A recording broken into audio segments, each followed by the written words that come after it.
वरळी डोममध्ये प्रचंड गर्दी झालेली आहे। राज्याच्या कानाकोपऱ्यातून मनसैनिक आणि ठाकरेंचे शिवसैनिक दाखल झालेत आणि आता प्रतीक्षा आहे ती केवळ उद्धव ठाकरे आणि राज ठाकरे यांची। तर हे दोन्ही ठाकरे बंधू आपापल्या निवासस्थानावरून रवाना झालेले आहेत। अगदी काही क्षणामध्येच हे दोन्ही ठाकरे बंधू वरळी डोम इथं दाखल होतील आणि त्यावेळी राज ठाकरे आणि उद्धव ठाकरे काय बोलणार याकडे संपूर्ण राज्याचं लक्ष लागलेलं आहे। मराठीच्या मुद्द्यावरून माय मराठीनं या दोन्ही ठाकरे बंधूंना एकत्र आणलं अशी भावना ठाकरेंच्या कार्यकर्त्यांनी त्याचबरोबर मनसैनिकांनी देखील व्यक्त केलेली आहे।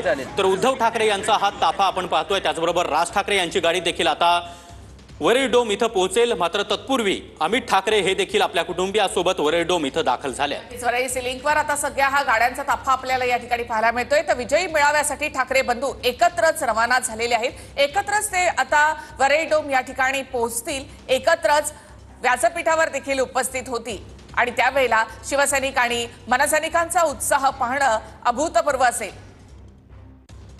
तर राज ठाकरे हे देखील रवाना झालेले आहेत, त्याचबरोबर उद्धव ठाकरे देखील रवाना झालेत। मात्र वरळी डोम मध्ये दोन्ही पक्षाच्या कार्यकर्त्यांचा हा प्रचंड उत्साह आपण पाहतोय।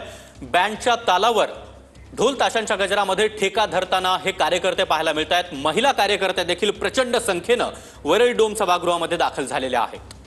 फक्त मराठीच्या अजेंड्यासाठी, मराठीच्या आवाजासाठी या ठिकाणी मोठ्या संख्येनं मराठी माणूस एकवटलेला आहे। कलाकार देखील या ठिकाणी दाखल झालेले आहेत। आपण पाहतो तेजस्विनी पंडित, भरत जाधव, सिद्धार्थ जाधव, चिन्मयी सुर्वे या देखील आता या ठिकाणी दाखल आहेत।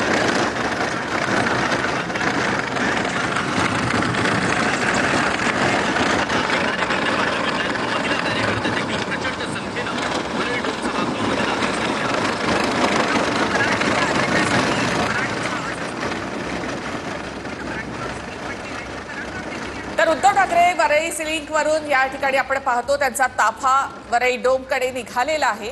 काही क्षणातच आता ते वरळी डोम या ठिकाणी पोहोचतील। वेगाने उद्धव ठाकरे